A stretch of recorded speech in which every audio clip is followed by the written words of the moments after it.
पहला प्रश्न। भगवान, आपकी पहली मुलाकात आंसुओं से हुई थी। इतने साल बीत गए हैं, आंसू अभी मिटते नहीं। मिटने की संभावना लगती नहीं। चाहती हूं इसी तरह मिट जाऊं। सोहन, आंसू दुख के भी होते हैं, आनंद के भी। दुख के आंसू तो मिट जाते हैं, आनंद के आंसू अमृत हैं। उनके मिटने का कोई उपाय नहीं, कोई आवश्यकता भी नहीं।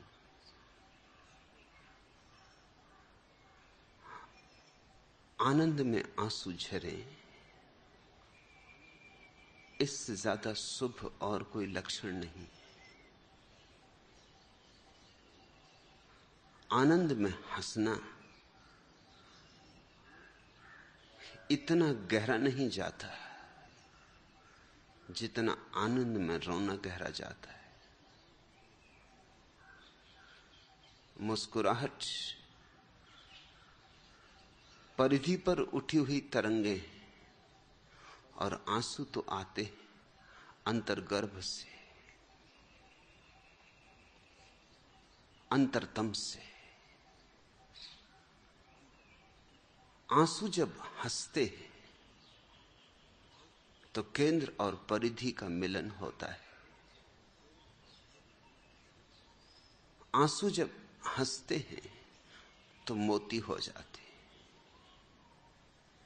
यह आंसू तो आनंद के हैं, प्रेम के हैं, प्रार्थना के, पूजा के, ध्यान के, अहोभाव के। तू कहती है आपकी पहली मुलाकात आंसुओं से हुई थी।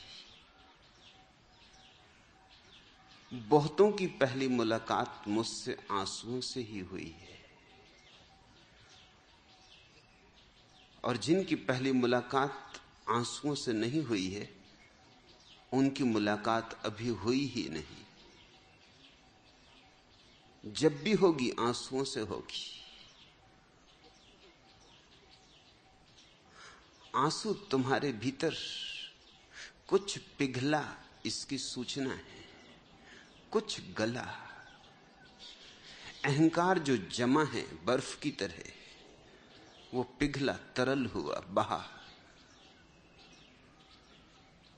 आंखें कुछ भीतर की खबर लाती जो शब्द नहीं कह पाते, आंसू कह पाते। शब्द जहां असमर्थ है, आंसू वहां भी समर्थ है। आंसुओं का काव्य है, महाकाव्य है। मौन, निशब्द, पर अपूर्व अभिव्यंजना से भरा हुआ। आंसू तो फूल हैं चैतन्य के।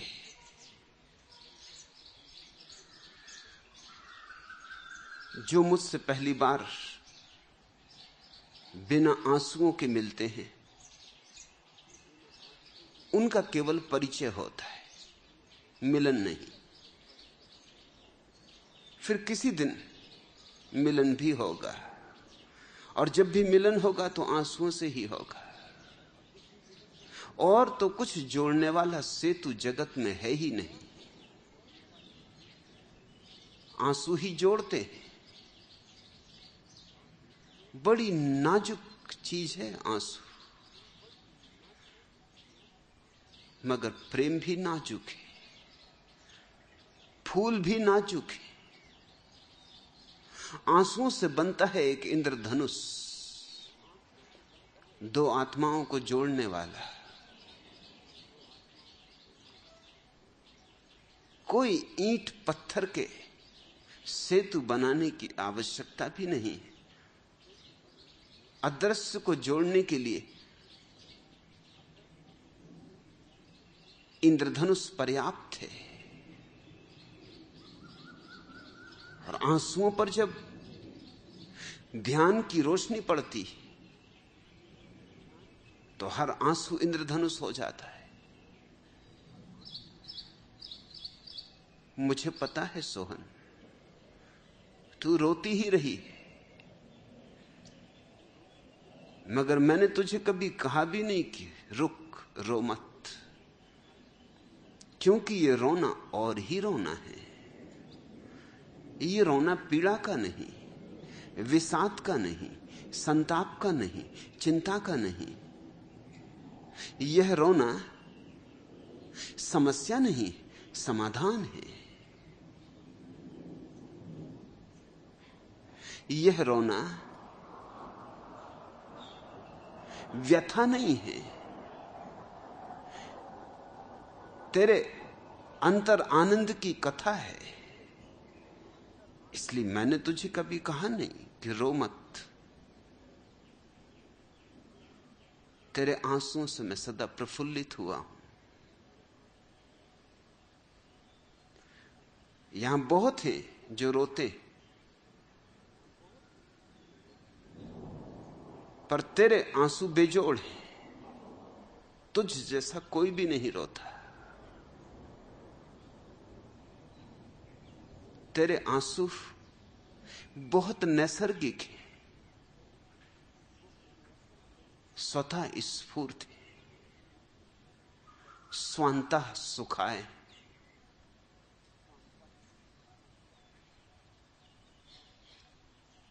तू कहती है इतने साल बीत गए, आंसू अभी मिटते नहीं, मिटेंगे भी नहीं। यह बात समय के बाहर हो रही है। समय के भीतर जो पैदा होता है वो मिट जाता है। समय में जो जन्मता है उसका अंत भी आ जाता है। समय में आदि है, अंत है, लेकिन समय में कुछ कभी कभी घटता है जो समयातीत है, कालातीत है। वही धर्म है। उसे परमात्मा कहो, मोक्ष कहो, समाधि कहो, निर्वाण कहो, जो मौज हो वह नाम दो। रसो वैसा, उसका नाम ठीक ठीक नाम रस है। और तू उस रस में डूबी, ओतप्रोत है। तेरा मेरा संबंध सोचने विचारने का संबंध नहीं। जो मुझसे सोच विचार से जुड़े हैं जुड़े ही नहीं। सोच विचार जोड़ता नहीं, तोड़ता है। धोखा है जोड़ने का, वस्तुतः तोड़ता है। यहां तीन तरह के लोग हैं। एक तो वे हैं जो मात्र कुतूहल से आ गए, सिर्फ एक खुजलाहट उन्हें यहां ले आई, एक बौद्धिक खुजलाहट कि क्या हो रहा है, क्या है जिसकी इतनी चर्चा है, इतना विरोध है, क्या है, आखिर अपनी आंखों से देखें। वे तमाशबीन हैं, वे आए ना आए बराबर है।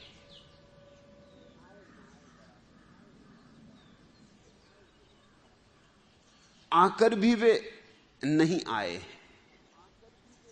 शरीर से ही आए। उनके चित्त हजार प्रश्नों से भरे हुए, और प्रश्नों से ही भरे होते तो भी कुछ हर्ज न था। उत्तरों से भी भरे हुए। प्रश्न इतनी बुरी कोई बात नहीं, लेकिन जिनके चित्त उत्तरों से भरे हैं उनके साथ तो संवाद करना ही असंभव है। वो तो पहले से ही जानते। गीता उन्हें कंठस्थ है, उपनिषद उनकी जबान पर रखा है, वेद की ऋचाएं वे ऐसे दोहरा दे सकते हैं जैसे कोई यंत्र दोहराए कि ग्रामाफोन का रिकॉर्ड हो। हाथ में रखा है उनके सारा ज्ञान। प्राण खाली के खाली, आत्मा में एक फूल खिला नहीं, एक ऋचा उगी नहीं, एक मंत्र जगा नहीं, सब उधार है, बासा है। मगर उस बासे और उधार को अपना मानकर जी रहे, उस थोथे कूड़े करकट को ज्ञान समझ रहे, सूचनाओं को प्रज्ञा मान रखा है, शास्त्रों के बोझ को ढो रहे और सोचते हैं कि शास्त्रों की नावें बन जाएंगी और उस पार पहुंच जाएंगे। शास्त्रों की नावें कागज की नावें हैं। जो भी शास्त्र की नाव से चला डूबा, बुरी तरह डूबा। उस घाट तक पहुंचना तो दूर, उस पार पहुंचना तो दूर, इसी घाट पर डूब जाता है। उतारी नाव पानी में कि डूबी, नाव जैसी दिखाई पड़ती है, नाव नहीं। कागज की नावों से कोई सागर का संतरण होता है, और फिर भव सागर का, इस विराट जीवन के सागर का तुम केवल उधार शब्दों के आधार पर पार करने की आकांक्षा रखते हो। जो कुतूहल से आ गए उनकी खोपड़ी में तो न मालूम कितना उपद्रव चल रहा है। वो यहां मुझे सुनते मालूम पड़ते हैं, बस सुनते मालूम पड़ते, सुनते इत्यादि नहीं। अपनी सुने कि मेरी सुने, अपना ही उनके पास बहुत कुछ है। उनके भीतर पूरे समय निर्णय चल रहा है, निष्कर्ष चल रहे हैं कि जो मैं कह रहा हूं ये ठीक है या गलत, जैसे उन्हें ठीक पता ही है। तौल चल रही है, तराजू लिए बैठे, जैसे उनके पास वस्तुतः कोई तराजू है जिस पे वे तौल सकेंगे। जब तक समता ना आई हो, जब तक संबोधि न जन्मी हो, तब तक तराजू होता ही नहीं। तब तक तुम दोहराते हो सिर्फ औरों को, और जो औरों को दोहराता है उससे ज्यादा दयनीय और कोई भी नहीं। तो एक तो वे लोग हैं, वे आते रहेंगे जाते रहेंगे। दूसरे वे लोग हैं जो जिज्ञासा से आए, जिनके भीतर मात्र कुतूहल नहीं, जिनके भीतर वस्तुतः जिज्ञासा है, जो सच में जानना चाहते हैं। उनके भीतर प्रश्न है, उत्तर नहीं। उत्तर होते तो जिज्ञासा का सवाल ही ना था। वे पंडित नहीं, उन्हें इतना बोध है कि शास्त्र को जान लेने से सत्य नहीं जाना जाता है। उन्होंने ज्ञान को कभी भी अपना बोध नहीं समझा है, उस धोखे में नहीं पड़े। लिखा होगा शास्त्र में, और लिखा होगा तो ठीक ही लिखा होगा, लेकिन जब तक मेरा अनुभव ना हो, जब तक मैं उसके लिए गवाही ना दे सकूं, तब तक क्या सार। जब तक मैं भी ना कह सकूं कि यह मेरी भी अनुभूति है, तब तक बुद्ध कहें, महावीर कहें, कृष्ण कहें, क्राइस्ट कहें, मोहम्मद कहें, कहते हैं तो ठीक ही कहते होंगे। कोई उन पर शंका करने की भी आवश्यकता नहीं, लेकिन श्रद्धा करने की भी कोई आवश्यकता नहीं। न शंका न श्रद्धा, तब जिज्ञासा का जन्म होता है। जिसका चित्त शंका और श्रद्धा दोनों से मुक्त है, जिसके चित्त पर एक प्रश्नवाचक चिन्ह है, जो खोजने निकला है, जो अन्वेषक है, जो कहता है कि मैं प्रयोग करूंगा, जानूंगा, जिस दिन जानूंगा उस दिन कहूंगा, जब जानूंगा तब मानूंगा, ऐसा व्यक्ति प्रामाणिक होता। पंडित तो नहीं होता, प्रामाणिक होता। पंडित कभी प्रामाणिक नहीं होते। यद्यपि पंडित शास्त्रों से प्रमाण जुटाते, मगर उनके प्राणों में प्रमाण नहीं होते। रामकृष्ण से किसी ने पूछा, ईश्वर का आपके पास क्या प्रमाण? रामकृष्ण खड़े हो गए, उन्होंने कहा, मैं प्रमाण, मेरे पास कोई प्रमाण नहीं। अगर मेरे पास कोई प्रमाण हो तो फिर मैं केवल एक पंडित हूं। बहुत हैं जिनके पास प्रमाण है, फिर तुम वहां जाओ। मैं प्रमाण हूं। मेरी आंखों में झांको, मेरे हाथ को अपने हाथ में लो। विवेकानंद ने रामकृष्ण से पूछा था, जिज्ञासु की तरह गए थे कि क्या ईश्वर है? क्या आप सिद्ध कर सकते हैं कि ईश्वर है? रामकृष्ण ने कहा, सिद्ध कर सकता हूं। मेरे सिद्ध असिद्ध करने से क्या होगा? मैं सिद्ध करूं तो भी है, मैं असिद्ध करूं तो भी है। सारी दुनिया भी असिद्ध कर दे तो भी है। मैं जानता हूं सिद्ध असिद्ध करने की बात नहीं। तू ये बात ही मत पूछ, तू ये पूछ कि तुझे जानना है। विवेकानंद बहुत लोगों के पास गए थे, किसी ने भी ये ना कहा था कि तुझे जानना है। कोई थे जो मानते थे, तो विवेकानंद को कहा था, मानो, मानोगे तो जानोगे। पहले भरोसा करो, विश्वास करो, फिर जान पाओगे। लेकिन सोचो तो सही, ये कैसा मूढ़ गणित है। अगर पहले भरोसा ही कर लिया तो फिर जानने की जगह कहां रही? अगर भरोसे के बाद भी खोज की तो तुमने भरोसा किया ही नहीं। और अगर भरोसे के बाद खोज नहीं की तो जानोगे कैसे? भरोसे का तो अर्थ ही यह है, कहा किसी और ने, हमने मान लिया। किसी ने कहा कि शहद मीठा है और हमने मान लिया। कभी चखा नहीं, कभी प्रयोग नहीं किया, कभी स्वाद नहीं लिया, कभी कंठ के नीचे उसे उतरने नहीं दिया। और अगर मिठास का अनुभव न हुआ हो तो दुनिया कहती रहे कि शहद मीठा है, इससे क्या होगा? तुम कभी भी ना जान पाओगे कि मिठास क्या है। मिठास शब्दों में नहीं होती, शास्त्रों में नहीं होती। शहद को रखना पड़ेगा अपनी जीभ पर, और अपनी जीभ चाहिए। बुद्ध की जीभ पर कितना ही शहद हो, किसी काम का नहीं। रामकृष्ण ने कहा कि तू ये पूछ कि तुझे जानना है।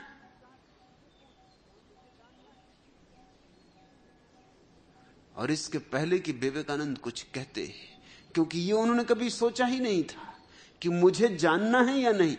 यही पूछते फिरते थे, ईश्वर है या नहीं, और विवाद करते फिरते थे। इसके पहले कि वो कुछ कहें, एक क्षण किम कर्तव्य विमूढ़ हो गए होंगे कि रामकृष्ण ने अपनी लात उनके सीने से लगा दी, गिर पड़े, घड़ी भर के लिए किसी और लोक में खो गए। जब आंख खोली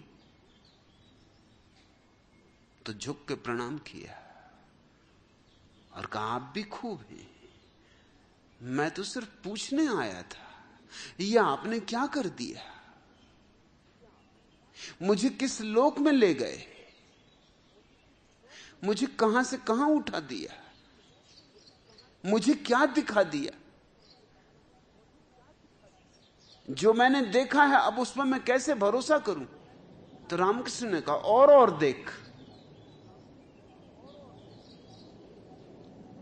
ऐसे रामकृष्ण के जाल में विवेकानंद फंसे।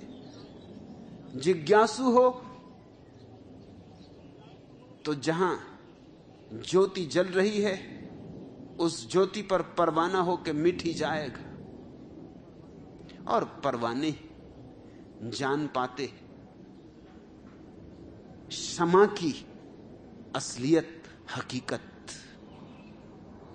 दूर से देखने वाले तमाशबीन बस दूर से ही देखते रहते, वे समा के इतने कभी पास ही नहीं आते कि आंच भी लग जाए।